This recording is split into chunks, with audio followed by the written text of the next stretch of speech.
بسم الله الرحمن الرحيم. معاكم الدكتور احمد السعداني وحلقه جديده من برنامج صيدليتك في بيتك. النهارده هنتكلم عن مرض الضغط المرتفع. زي ما احنا عارفين ان مرض الضغط المرتفع ده مرض شائع ومنتشر بسبب الضغط الدم المستمر على جدران الشرايين. كل ما القلب يضخ دم زياده والشرايين تكون ضيقه كل ما بيزيد او بيرتفع ضغط الدم. ممكن ما يظهرش عليك اعراض اصلا، وممكن يظهر بعض الاعراض البسيطه، وممكن لا قدر الله مريض الضغط المرتفع لو بطل العلاج من نفسه، لان في ناس كتير الفتره اللي فاتت كل ما تيجي تقيس الضغط: يا دكتور انا كنت مريض ضغط وبطلت وما بقتش استخدمه. ده اكبر مشكله واكبر غلط، لان ممكن يؤدي الى نوبه قلبيه او سكته دماغيه لا قدر الله، يدخل في حوار تاني خالص ويؤدي الى الوفاه. الاعراض بتاع ارتفاع ضغط الدم: ممكن الاعراض دي ما تظهرش في معظم المصابين، وفي بعض الاعراض الطفيفه اللي ممكن تظهر زي الصداع، ضيق التنفس، نزيف الانف. ممكن بعض الأسباب اللي تؤدي إلى الإصابة بارتفاع ضغط الدم زي لو أنت مريض كلى، لو أنت مريض غدة كظرية أو غدة درقية، أو لا قدر الله مريض سكر، لأن ممكن يحصل لك تصلب في الشرايين ويزيد تراكم الدهون والكوليسترول في الشرايين فتضيق فيزداد أو يرتفع ضغط الدم.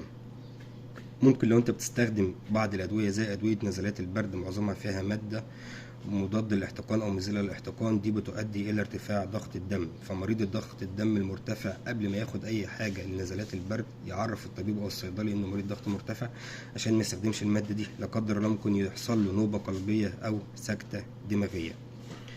طبعا السيدات اللي بتستخدم وسائل منع الحمل سواء حقن سواء اقراص او برشام، ده برضو بيؤدي الى ارتفاع ضغط الدم.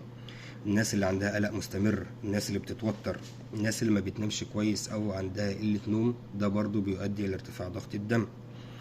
عامة ضغط الدم بينتشر اكتر في مرحلة متقدمة من العمر في السيدات او في الرجال، واكثر انتشارا في السيدات، يعني الستات اكتر من الرجالة بالاصابة بارتفاع ضغط الدم المرتفع.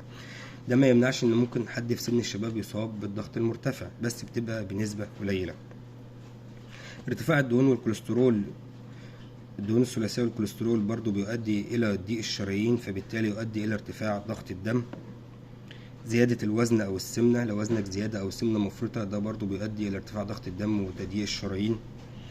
قلة النشاط والكسل بيؤدي إلى ارتفاع ضغط الدم. لو حضرتك بتدخن، بتشرب كحوليات أو بتشرب تبغ أو مخدرات، برضو بيؤدي إلى ارتفاع ضغط الدم. لو بتاكل ملح كتير بالذات ملح الصوديوم في الطعام بيؤدي إلى ارتفاع ضغط الدم. لو الاكل بتاعك لا يحتوي على عنصر البوتاسيوم او ما فيهوش نسبه كافيه من البوتاسيوم بيؤدي الى ارتفاع ضغط الدم، لان وجود البوتاسيوم بيعادل وجود الصوديوم في الجسم، فبالتالي بيمنع ارتفاع ضغط الدم. واحيانا بعض السيدات بيحصل لها ارتفاع ضغط دم في الحمل، اسمه ارتفاع ضغط الدم اثناء الحمل. طيب لو انا مريض ضغط دم مرتفع بطلت اخد العلاج بتاعي، او معرفش ان انا مريض ضغط دم مرتفع، لا قدر الله إيه اللي ممكن يحصل فجأة مرة واحدة؟ ممكن يحصل لي نوبة قلبية، سكتة دماغية، الضغط على الشرايين ممكن يعمل دوالي، فشل في عضلة القلب، تضخم في عضلة القلب، لان القلب بيحتاج انه يضخ كمية دم اكبر عشان توصل كويس، فبالتالي هيحصل تضخم في عضلة القلب نفسها.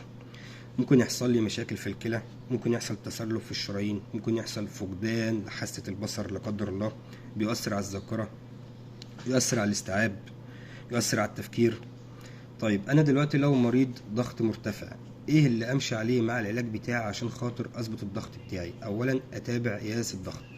عاوز اعرف ان انا مريض ضغط مرتفع او لا. في الاول زمان كنا بنقول 120/80 ده ضغط الدم المظبوط، دلوقتي 130/80 ده فوق الضغط المظبوط. نبدا نقول ان ضغط دم مرتفع من ال 140/90 فيما فوق، عشان زاد التوتر، زاد الضغط العصبي على الناس، حاجات كتير، عوامل وراثيه ممكن تؤدي الى ارتفاع ضغط الدم، فبقت 120/80 مش المقياس العالمي دلوقتي، بقت من 140/90. تمام كده؟ لو انت في البداية ممكن تاخد كل يوم كوباية كركديه سواء سخنة او ساقعة او ينسون، ده بيؤدي الى انخفاض ضغط الدم المرتفع. لو محتاج علاج لازم تتابع مع طبيب قلب او بطنك كويس عشان يظبط لك الضغط بتاعك ويحافظ لك على عضلة القلب ويحميك من اي مشاكل. ضغط الدم المرتفع بيؤدي الى زي النوبة القلبية والسكتة الدماغية اللي احنا قلنا عنها. طيب انا لو مريض ضغط مرتفع، ايه اللي اعمله مع استخدام الادوية علشان ابدأ اظبط حوار الضغط المرتفع عندي؟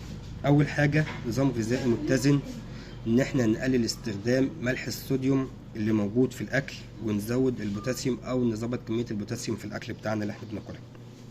لو انت مريض ضغط مرتفع ووزنك زيادة، المفروض بتنزل من الوزن وبتقلل السمنة المفرطة اللي عندك. بتقلل من أكل الدهون اللي موجودة في الأكل بتاعك، بتقلل نسبة الدهون اللي موجودة في الأكل بتاعك.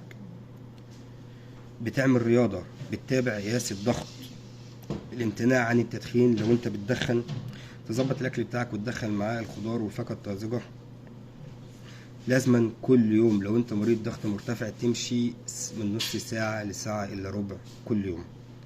حاول تحافظ على نفسك، احمي نفسك من ان انت تدخل في نوبة قلبية او سكتة دماغية لا قدر الله بسبب ارتفاع الضغط المرتفع. مرض الضغط المرتفع مرض مزمن، مرض سهل وفي نفس الوقت ما هوش سهل. لو مشيت معاه وصاحبته وبقيتوا صحاب مع بعض ما حدش يزعل التاني هتتعايش معاه وتبقى زي الفل. لو لا قدر الله اهملت فيه وكبرت دماغك العواقب مش كويسة. زي ما قلنا سكتة دماغية دي حاجة مش بسيطة، ممكن تموت. نوبة قلبية لا قدر الله ممكن تؤدي الى الوفاة مرة واحدة. حاول تحافظ على نفسك، حاول تتبع نظام غذائي كويس، حاول تستخدم الادوية في موعدها، حاول تقيس الضغط بتاعك على فترات عشان تتابعه. لو استفدت من حلقة النهاردة وتقدر تحمي مريض قلب من نوبة قلبية او سكتة دماغية اعمل لايك وشير للحلقة. ادعي لي دعوة كويسة. شكرا.